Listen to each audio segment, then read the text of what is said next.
All right, so let's go ahead and begin. We'll just say good evening to everyone and welcome to our Schools and Communities First Forum. I'm very pleased to say that we can now officially call this the Prop 15 Forum because it will be on the California ballot in November as Prop 15. My name is April Okenda and I'm honored to be your host this evening. And with me, you can see all of our panelists. From CTA, we have Angela Normand, we have Mercedes Faraj. And then from League of Women Voters, we have Penny Peck and Joe Loss. And from Schools and Communities First Initiative, we have Jemies Myers. And Maya Walker, also from CTA, will be our moderator this evening, and she will give our panelists the proper and fuller introduction in a moment. And I just want to thank all of you panelists for being here tonight as well to speak to our community about Prop 15. And before we get started with our panelists, I want to show a quick video from our California State Superintendent, Tony Thurmond. These are from remarks that he made at a press conference on July 22nd. So let me, oops, I'm sorry, I pulled someone in accidentally. I'll fix that in a moment.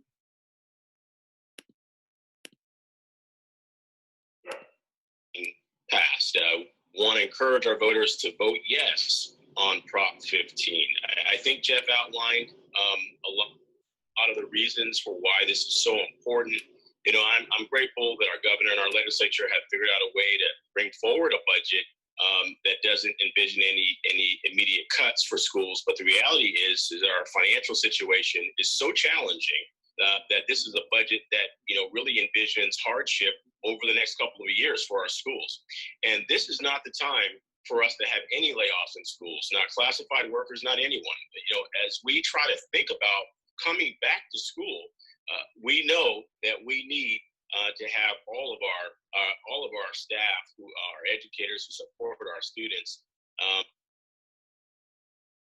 to help us do this safely. In our classified staff, you know, they're so important. I mean, during the pandemic, I mean, they've been handing out meals and sanitizing our campuses. And so these things are going to be critically critical. Yes, we need more funding from the federal government. That is true.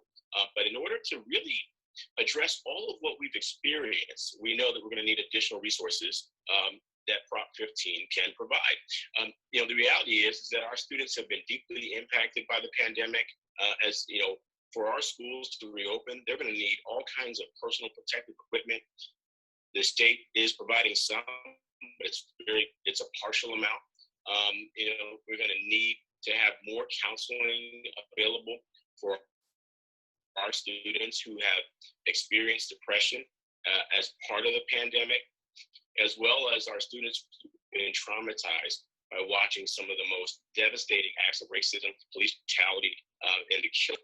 And so our schools are going to need stable funding to support programs like restorative justice and counseling, and to support our core programs, teachers and classified staff who support our 6.2 billion students. So we need to have all of your support as we go forward. This is a measure that is so carefully crafted. It really considers that we want to support, you know, it exempts homeowners and seniors and small business owners and people who work in agriculture. And so really, it's so carefully crafted to generate revenue in a way that protects some of our core businesses and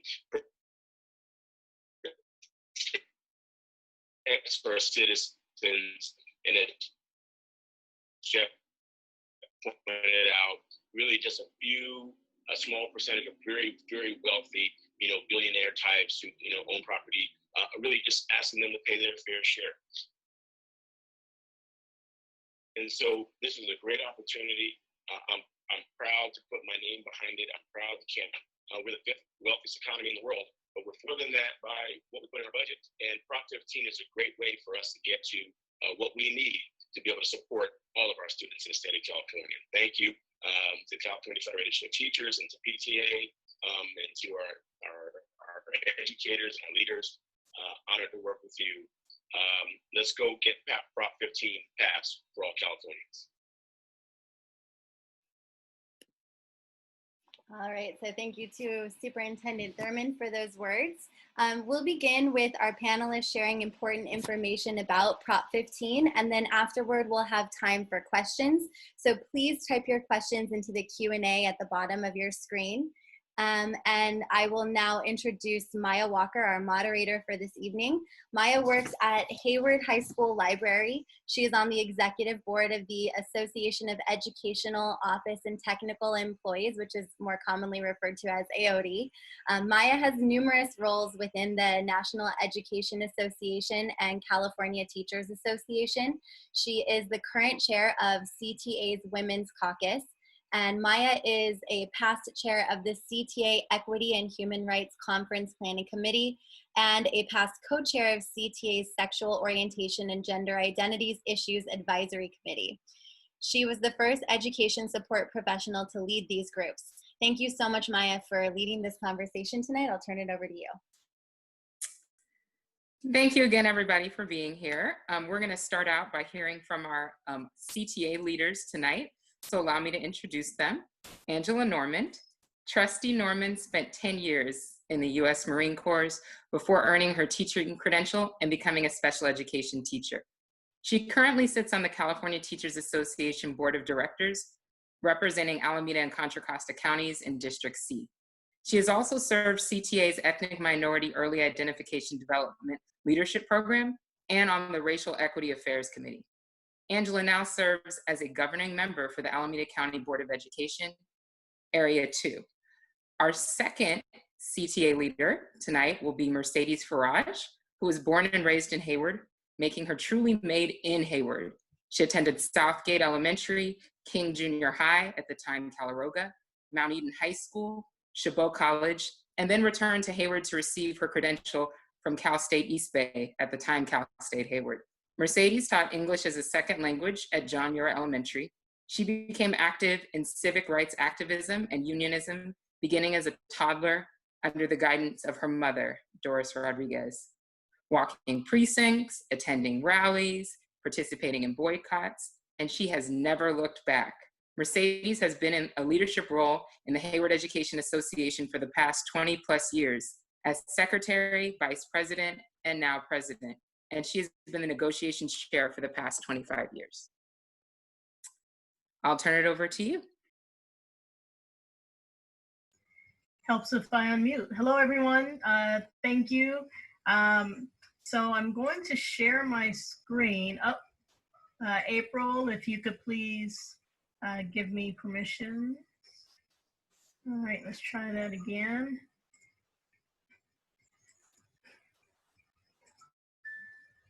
And briefly go over just this presentation on Prop 15. So this is something that many of us, the Coalition for Schools and Communities First, has been working on for a very long time. Most of you probably have a good idea because you helped qualify it for the ballot of what it does. And basically it allows commercial properties worth more than $3 million to be reassessed. As you know, this they have not been paying their fair share or their market share for a number of years.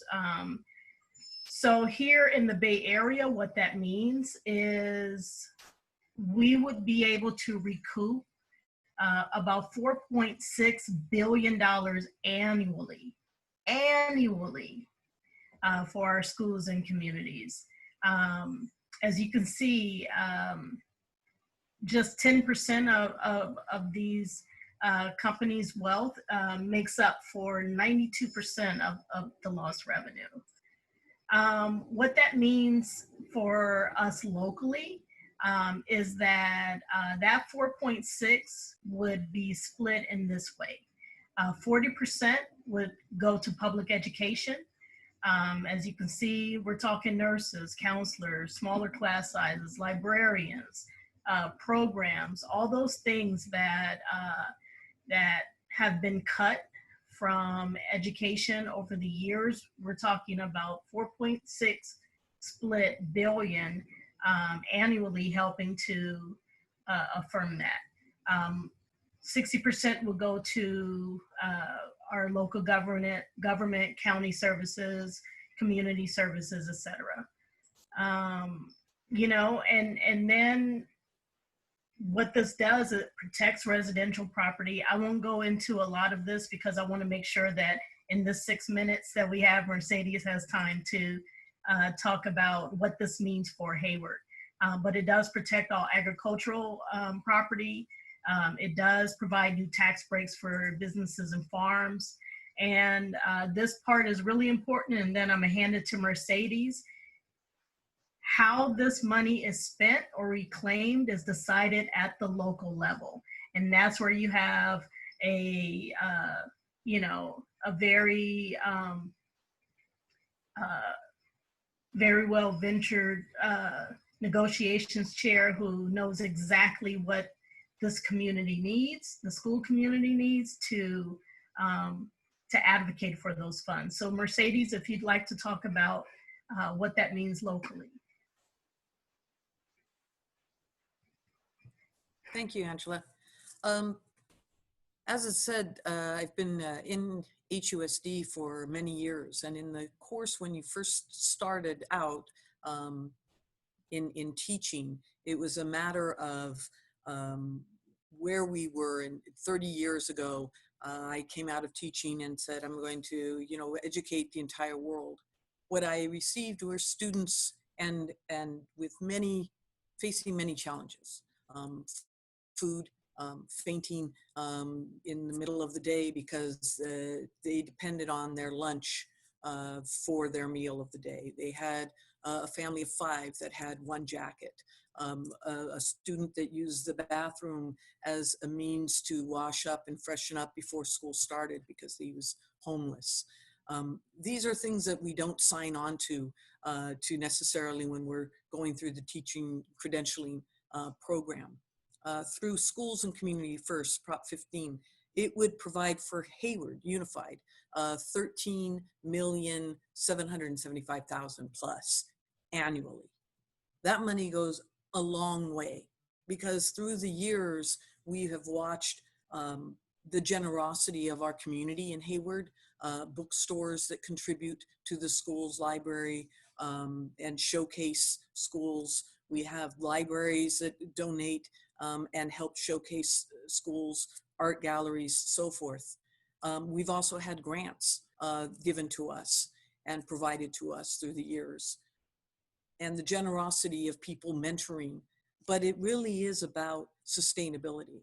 And that kind of generosity is not sustainable. And our students need those programs to be sustainable. The teachers need those kind of programs, and where money can, as Angela was pointing out, where a decrease in class sizes, more counselors, those kind of things. We need that to be sustainable. We need to attract and retain teachers with competitive salaries so these folks can stay here as a sustainable body, if you will, in the room for our students that need that. It's not just a desire to improve. It is the basics that we are looking at and going forward. Then from that point, we don't have to constantly be looking over our shoulder to say, where else can we get the grant? Where else can we get that money? Where else can we depend on that sustainability? And in COVID presently, we see the need even more so. It has not only pointed out, but it has magnified. It has been the lens through which we have seen the inequities in our systems that this money can help build on and fill those gaps and make it so that we have the counselors. The students that we are teaching through distance learning right now, there's the technology gaps. They don't have the internet.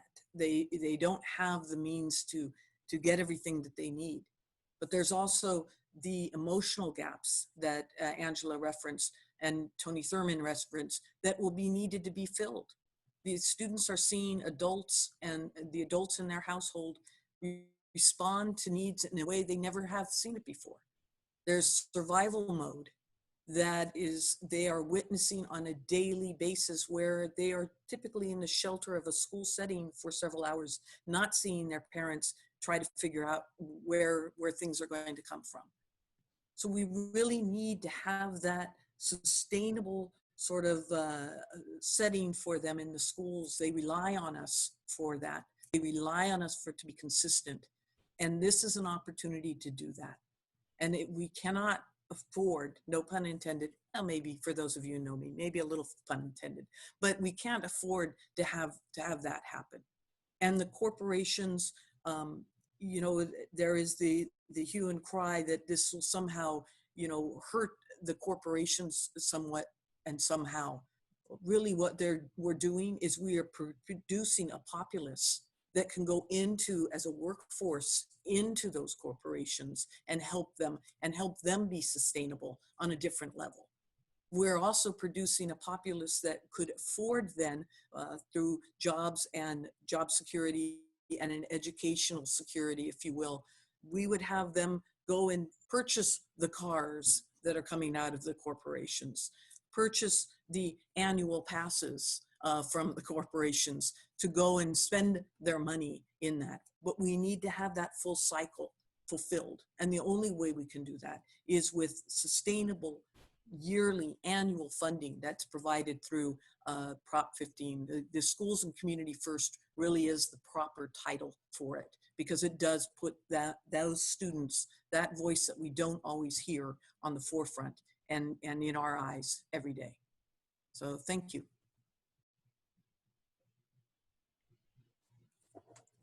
Thank you so much to my union sisters, Angela and Mercedes. At this time, I'd like to introduce our League of Women Voters leaders who will be presenting next. First, Penny Peck was the children's librarian at the San Leandro Public Library for 25 years, serving children ages 0 through 18 and parents and teachers from 1986 until her retirement in 2020.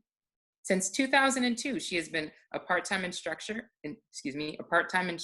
at San Jose State, specializing in classes on youth and teen services and programming, and has written 3 books on children's library services. As a lifelong advocate for children, literacy, and great schools, Penny ran for the San Lorenzo School Board in November 2012 and was elected.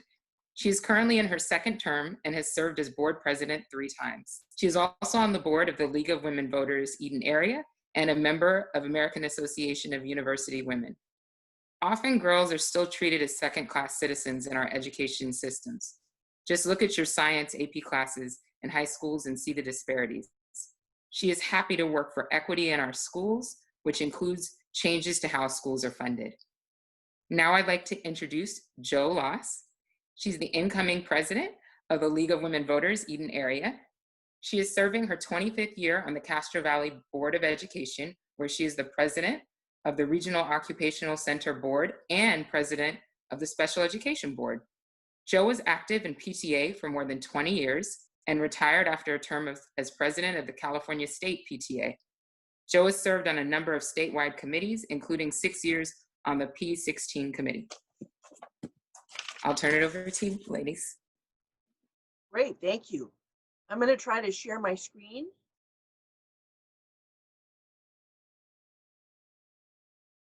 Yeah, there we go. And hopefully that'll be working.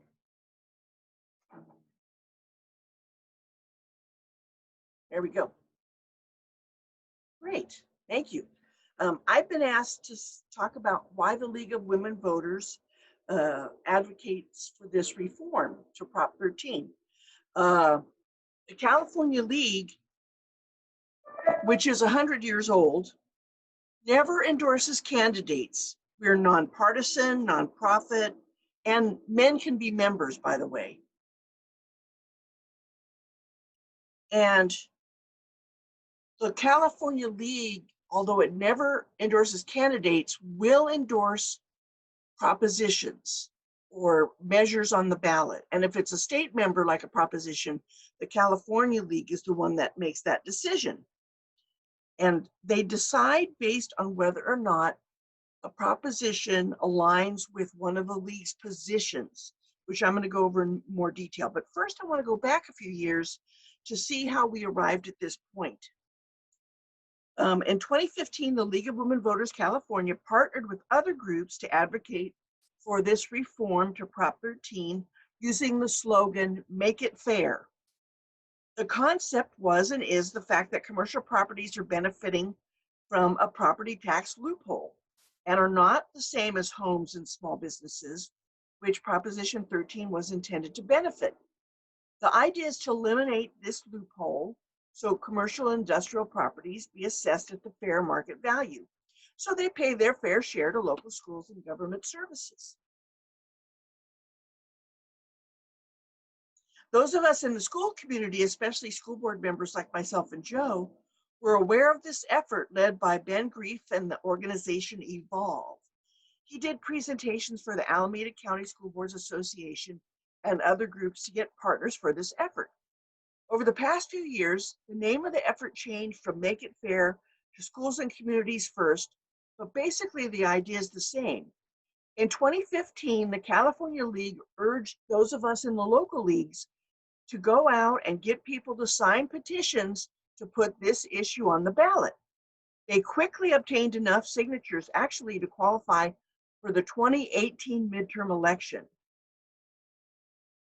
But there were some issues with the wording of this proposition that first time, and some felt there was not enough time to make a concerted effort to get the votes to pass the proposition. So it was postponed 2 years to this November's election. That also allowed for some revisions, which entailed getting all new signatures on all new positions. So those League of Women Voters members went out there and did a second round of petitions and quickly qualified under the new slogan, Schools and Communities First. In fact, they got 1.7 million signatures, along with our wonderful other partners like CTA and other groups, to qualify for this November's election. And this was the most signatures ever submitted in California for a ballot measure. So now it is Prop 15 on the November ballot. Some of the revisions between the two different versions included an expansive small business tax relief, and it clarified the education financing and gave clearer implementation dates. So now that we know the timetable, that gives you some idea why the California League of Women Voters worked on this, but I want to talk about how it aligns with one of their positions. According to the League of Women California website, they talk about how it aligns with their position on education funding. And some of this Angela already went over, but this is just a review. And like I said before, the league uses positions to decide if they're going to endorse something. And for example, their education position is several pages in length. It's all on their website. And just the section on how school is funded is at least a page long. And these are some of the things on that position that the league is advocating for: providing funding for schools, sustainable, transparent, adequate, equitable distribution of funds, full funding of mandated programs such as special education, for example. And Proposition 15, by getting that money from these large corporations, will really make a huge difference. And so that's why the league felt it was worth gathering all the positions and endorsing it. So therefore, the league may endorse a proposition that aligns with their positions. And by the way, our local leagues also have positions. So sometimes you'll see that a local ballot measure, like a local school district's bond measure, is endorsed by a local league, like the Eden areas. And so you'll see national, state, or local leagues support a ballot measure because it will align with a position. So if you need more information, you can check out these sources, and I'm sure we can put those up somewhere so everybody can see them. But that is why the league has worked so diligently to get this on the ballot with, of course, our wonderful partners, and also why they're endorsing it. And that's it for me.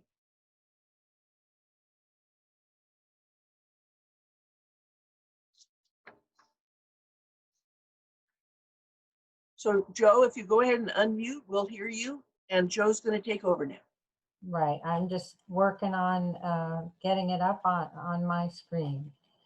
So thank you very much for the chance to be with you this evening, and I really appreciate the opportunity to share with you the information that I think you need to be an informed voter.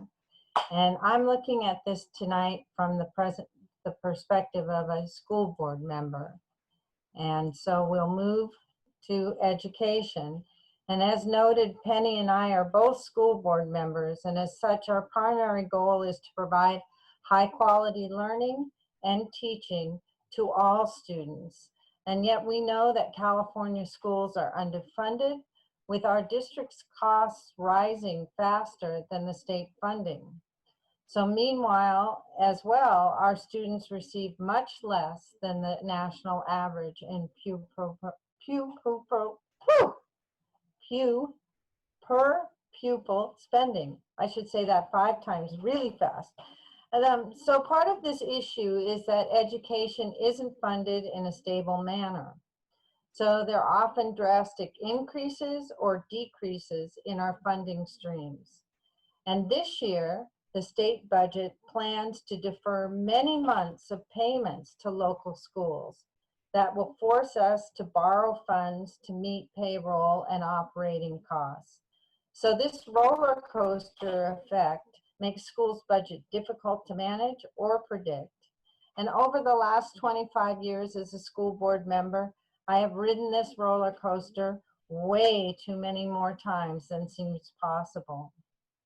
Another quirk of school finance is the frequent budgeting requirements with one-time money.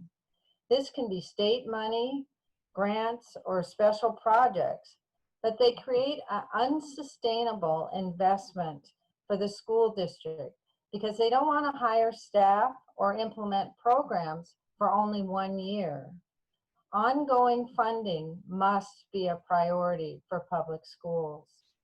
And now we have the pandemic, and California public schools are faced with the need to provide PPE for students and staff. Increased technology resources are needed to meet student requirements and to ensure quality distance learning. Additional staff and expertise must be attained to perform the deep cleaning necessary to keep our students and staff safe. So on top of feeding our children, meeting their physical and mental health needs, and all the extras that schools provide, there will be dramatic cost increase to open schools this year and in the future. Schools and Community First will distribute the additional education funding following the state's local control funding formula to ensure that every school is included. LCFF also takes into account the most vulnerable students, so funds are allocated where most needed. And no discussion on school funding is complete without an update on the lottery. While the lottery raises about $1 billion each year for K-12, community colleges, CSUs, and UCs, that only translates into a small portion when divided by every student. I believe that my district receives around $126 per pupil in lottery money, and much of that is for restricted purposes. The lottery does make a contribution, but it's quite small. Well, I just blew that, huh? I was so worried. There we go. All righty. We're on community benefits. So as noted, 40% of the funds raised by Schools and Communities First will go to education, K-12 schools, and our community colleges. 60% of the funds raised will go to our local communities to fund our hospitals, mental health services, firefighters, and other first responders, parks, trauma centers, libraries, public transportation, and services to help the homeless.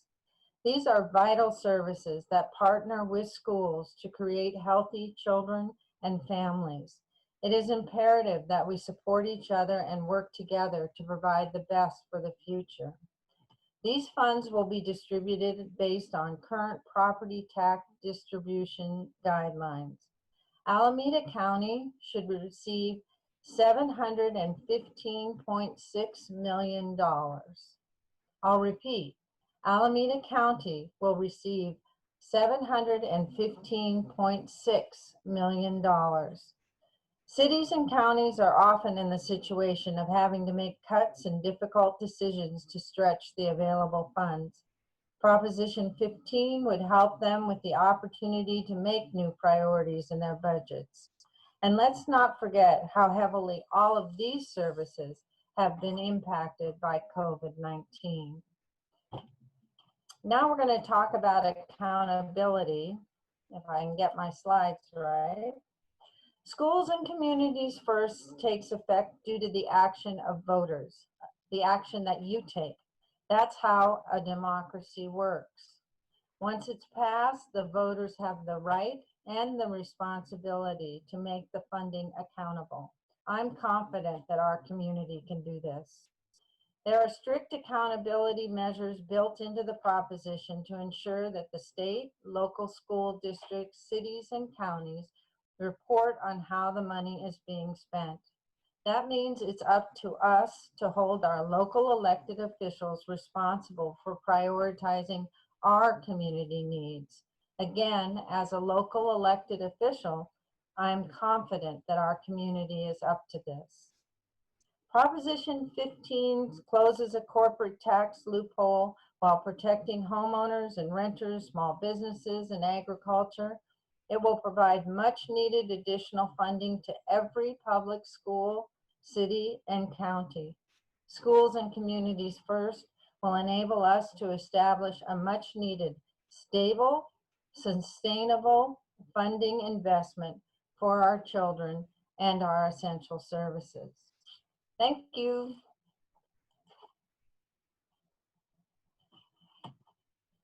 Thank you so much, Joe and Penny. Before we go on to our final panelist of the night, I want to remind all participants that if any questions come up for you as you're hearing from our panelists, feel free to type them into the Q&A, and you'll have the opportunity to have your questions answered as soon as our final panelist ends. So the next dynamic woman, Jamise Myers, is a third-generation California resident and a 10-year Oakland resident. As political director for the Prop 15 Schools and Communities First campaign, she works closely with a powerful and diverse coalition to build broad public support for the initiative. Jamise previously served 6 years on the Oakland Planning Commission, working to ensure that new development preserves the racial and economic diversity of the city. She holds a BS in economics from St. Mary's College of California and a master's degree in urban and regional planning from University of California, Irvine. During the shelter in place, Jamise can be found walking around her East Oakland neighborhood, doing puzzles, participating in Zoom meetings, and making wildfire arrangements. I'll turn it over to you. Thanks, Maya. Hi, everybody. I'm really excited to be here with you and with this dynamic set of speakers tonight for such an important issue. And, you know, I think our speakers have mostly covered it, so I'm lucky to just kind of wrap it up for us. But you heard from everyone on the panel why this is critically important for our students and for our broader communities. And the fact is that we simply cannot afford corporate tax loopholes anymore. And it is critical for the survival and for the thriving of our communities and for our schools that corporations pay their fair share. I want to share with you one quick graphic that illustrates how corporations have avoided their fair share over the last 40 years. So here it is. You see here that in 1978, homeowners and residential property was paying about 55% of our property taxes. Commercial businesses were paying about 45%. And in 2018, there was a big shift over this 40-year period to burden residential properties, with residents, homeowners, renters paying 72.5% of the burden, and commercial, industrial, agricultural properties, most of these corporations paying a very small percent of 27.5. So just really wanted to illustrate that so that we know exactly what we're talking about when we say that corporations need to pay their fair share, and what this loophole has actually done to funding and has done to individual residents and communities, right? That burden has really shifted over time, and it's really important that we rebalance that. So as a number of our speakers said, 92% of the new revenue will come from 10% of commercial properties. I think that's important to underscore because the vast majority of properties will be protected under Prop 15. They will not be impacted at all. So we're really talking about targeting those, long-held corporate properties that have been avoiding their fair share.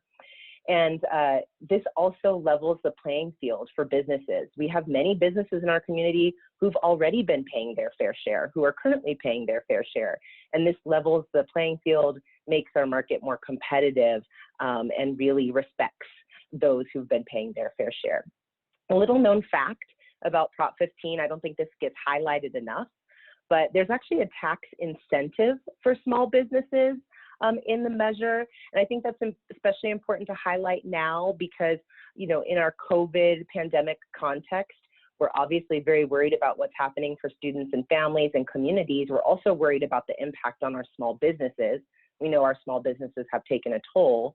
And so it's important to know that Prop 15 actually includes a tax incentive for small businesses. It actually eliminates what's called the business personal property tax.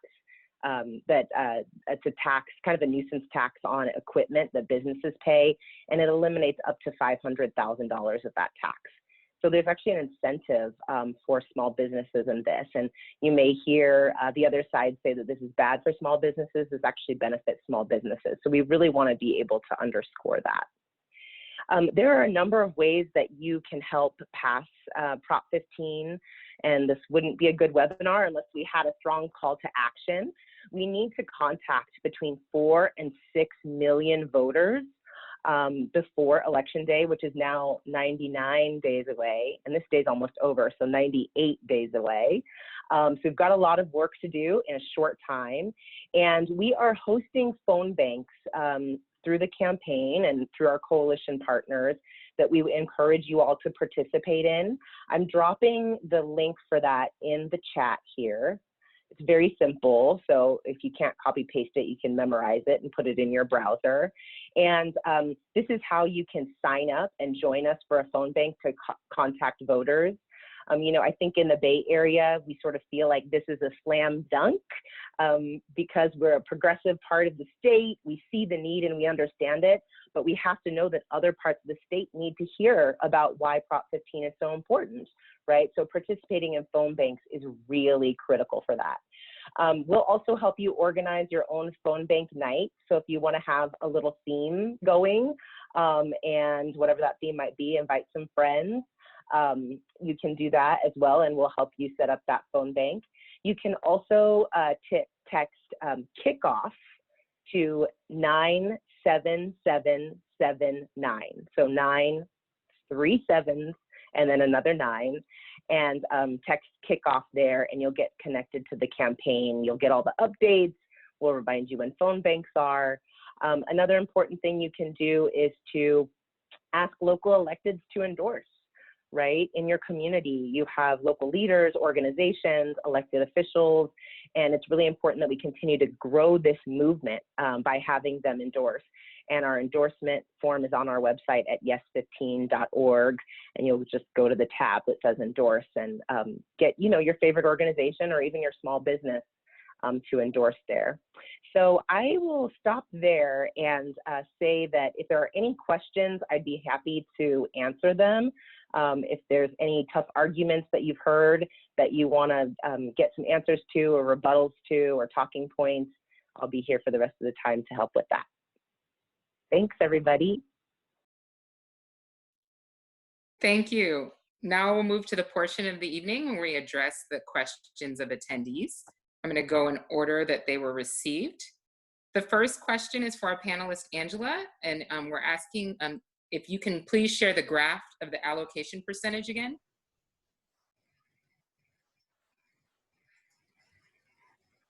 All right. Was it this slide or this slide? I'll share them both, each for about 10 seconds.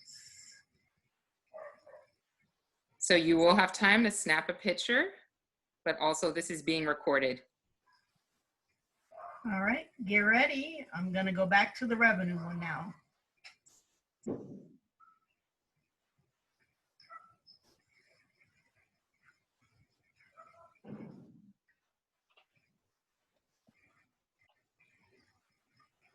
All right, gonna stop sharing.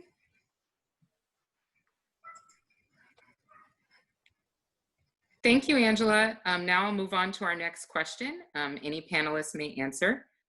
What percentage of voters must approve the ballot measure to pass the measure?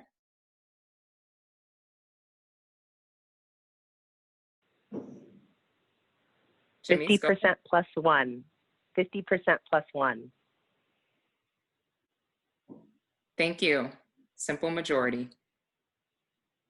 The next question, what is the impact of this on small businesses? I know some of you spoke briefly about that, but I'm presuming that the questioner wants more detail. Yeah, sure.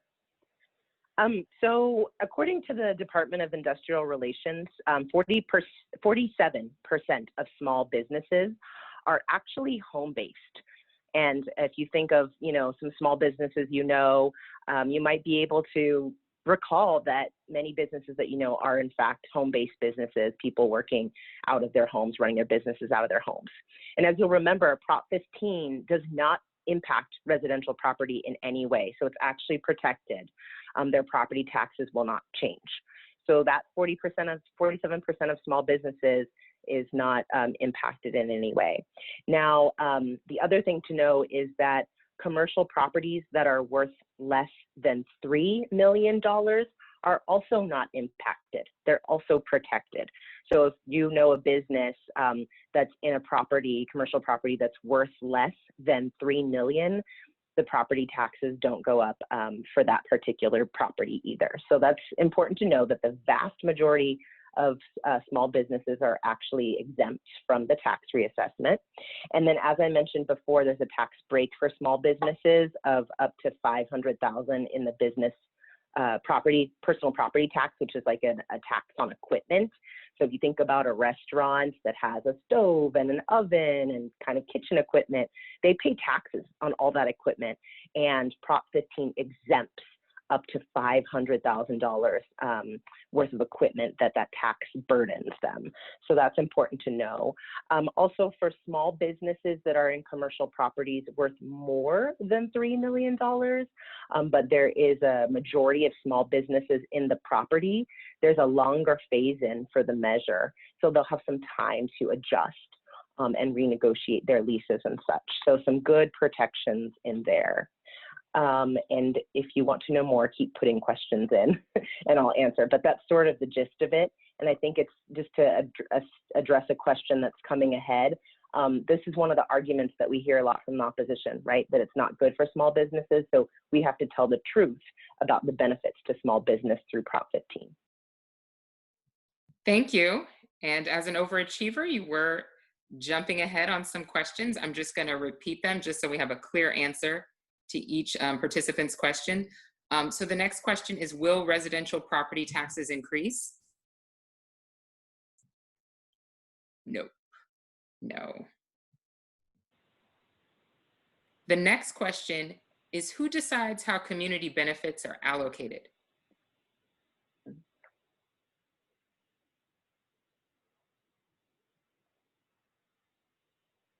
Who do you want to answer that, Maya? Any? In my remarks that the money will go through the regular process with your local elected officials. And as I commented, I'm sure that you're all in very good position to make sure that your local elected officials are held accountable for that money. Yeah, I was just going to add for schools that because of this, what's called the LCAP, or Local Control Accountability Plans, there's a process already going on of how how money gets allotted for certain things. So that kind of process is there to ensure that things are allotted equitably within a school district.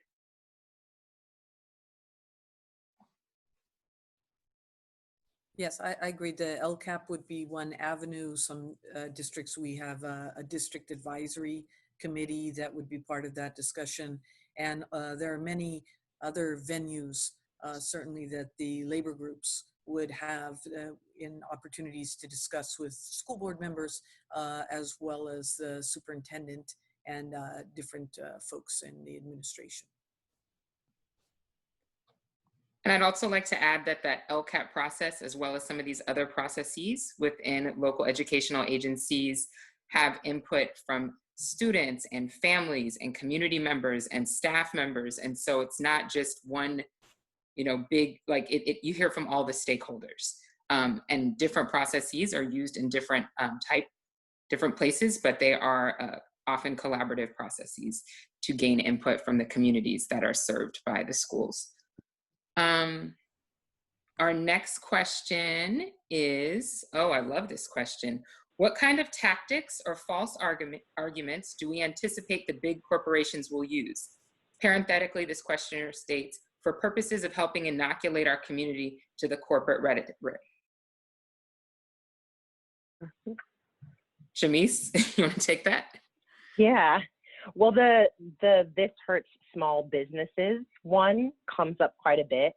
And I think we've explained how small businesses actually benefit. So I won't talk about that one. But there are two other good arguments, not good, but ones that they'll use. You'll hear often, good meant often in that case, that I want to inoculate you all about. So the other one is that this will be impossible to implement. It's just too hard. And county assessors can't do it. It's too hard. So we know that we've got a lot of brilliant people in California, including very brilliant public servants and county assessors. And we actually know that it is possible to implement this. In fact, before 1978, this is how assessors implemented how they implemented property taxes, the same way that Prop 15 proposes. So we've done it before, and also nearly every other state in the U.S. assesses commercial property taxes this way. So other assessors in Texas and New York and Florida do it this way. So we can certainly do it, don't you think? So that's important to know. And there's also a long phase-in for the measure. So this gives assessors some time to do it. They only have to assess one property within the first 18 months of the measure passing. So they're gonna have some time to figure it out. And then lastly, I would say that our opposition often says that this will increase prices, right? Because taxes are going up, prices are going up. And I offer one example. Imagine two Target stores in the same town, and one has been around since 1995, and the other one just got built in 2019. Right? So two different Targets. One's been around quite a while. One just got built. When you go to both of those Targets, the price of milk, the price of hair conditioner is the same. They don't give a Prop 13 discount at the old Target, right? That's been around since 1995. So it's really important to remember that prices are not based on property taxes. If they were, we'd have really low prices because we've got really low property taxes for corporations. So important to remember that and not give in to that argument, right? Those are the best ones. Thank you. I love that example. I'm going to use that with the next detractor I speak to. The next question along the same lines, do you have some talking points, references that we can have as quick answers to those property owners who are so fearful that this is going to affect them? And the questioner mentioned something in writing, so hopefully there's somewhere we can direct them. Any panelists may answer.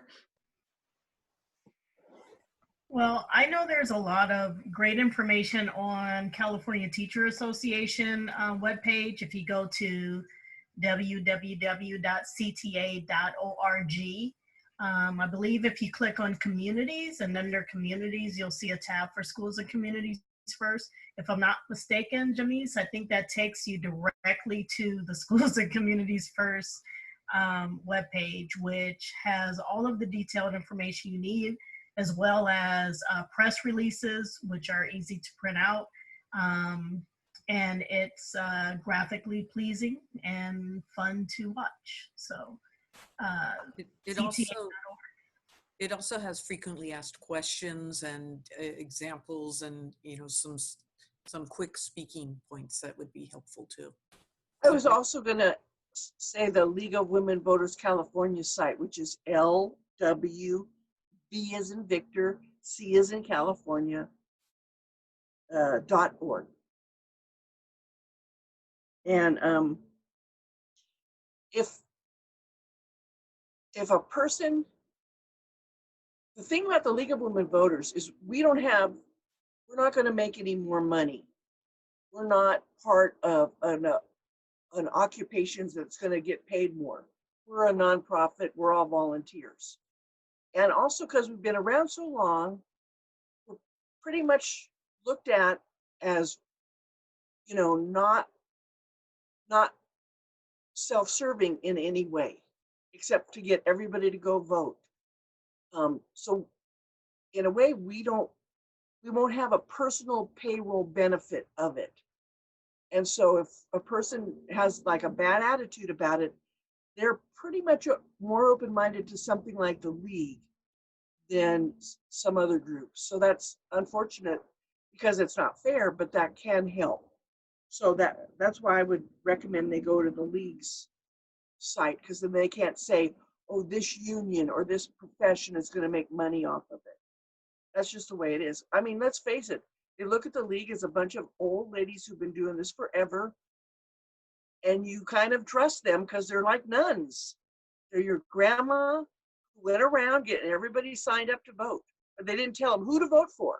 So that's why the League's website can, even though it has exactly that same information of what Mercedes was saying, some people are more likely to trust it.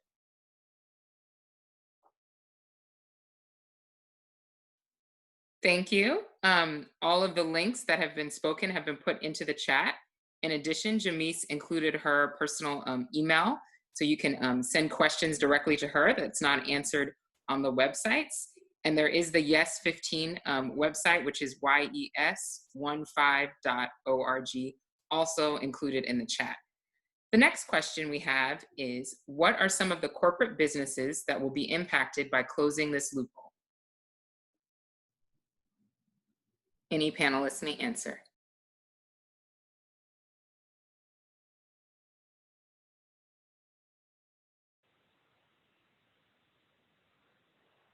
Well, I can name two easy ones, which are Chevron and Disneyland. So those are really common ones. And then there was a great op-ed by one of our coalition partners, Tech Equity, about a building in San Francisco, I think it's Park Tower in San Francisco, that has taken advantage of the loophole as well. And we can link you or send you the op-ed about that particular building. And there are disparities in what movie studios pay in the Southern California area. So I've seen those as well. I'll let my other panelists chime in with others. I just know that the Chevron and the Disney make a huge impact on people because they're something that, you know, that they take advantage of and enjoy, quote unquote, all the time. And so then when they find out the disparity, as your graph showed, Jamise, about, you know, what they've been paying and going back to the 70s, it makes an impact on folks, including in my own immediate household. So it does resonate. And I was just going to comment, you know, the very simple version of this tax loophole, and if I get it wrong, correct me, but my understanding is that the large corporations have been able to transfer property over the years through legal means that avoid the property from being reassessed and re-taxed. So that's why it's such large corporations that have the ability to do that, where, you know, the small business that changes hands, the property is more than likely to be reassessed. But I think when we keep saying loophole, we need to explain what that is.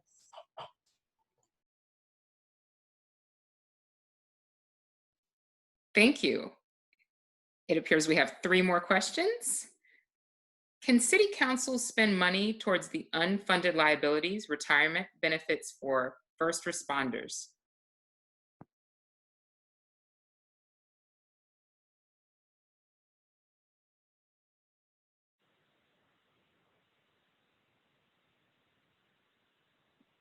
If no one's prepared to answer that, I wonder, I see a city council member on our, I can pull her in, see if she knows the answer to that. That might put her on the spot though.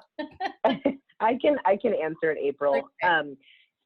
So the funds will go directly to school districts, counties, cities, and special districts directly into their general funds. And they're unrestricted funds, so cities can, you know, and local governments can decide how they want to use them. And so that's why it's really important that we be in dialogue with our local electeds to really advocate for how we want the money to be used. And then also Prop 15 requires very strict reporting requirements. So we'll be able to see in a very transparent and clear way, as legally binding in the measure, for every jurisdiction to show us how the money was spent. So that'll help us to advocate for what we want, you know, in the following years. Thank you. Our next question.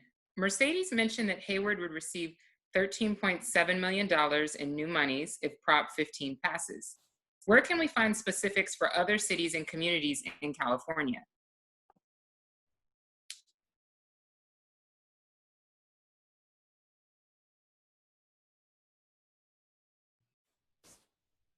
So Angela, You can find, yeah, go ahead. No, go ahead, Jonice. We have a little bit of that information on our website. There's, I think at one of the top tabs, if you click on it, it says, how much will my county reclaim? And so you can go there and it'll show you by county how much will be reclaimed. That is an aggregate number. So that is how much the county will receive in total, county, all the cities, all the special districts, all the school districts. So that will be one place to look. And then of course you can email. We have reports, breakdowns for some counties, but not all of them because it's pretty intensive to figure out. And so we'd be happy to email you the reports as well. So put that in the chat. I received that information from the CTA field staff.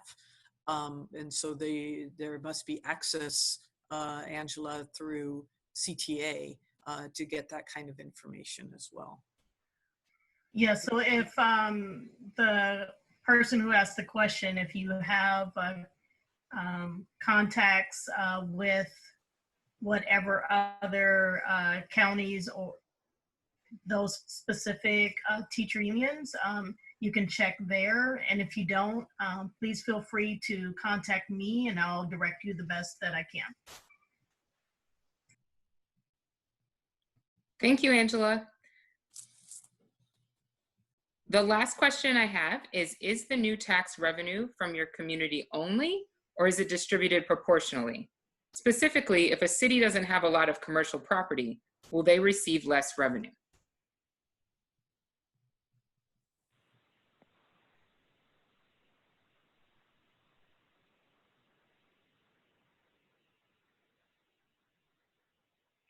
Good question. I can answer sort of on this. So we didn't change anything about how the property tax system works or the allocations or the structure. So that's why the split in allocation is 40% schools, 60% local governments, because that's the current split of how property taxes are allocated. And so nothing changes about that. So, so the revenue will be distributed in the same way that it always has. I know that doesn't answer the heart of your question, but maybe one of my other panelists can add a little bit more of that. Or if you want, I'll leave my email and we can get you a more thorough answer. That's what my research showed as well, that current property tax distribution guidelines will be used.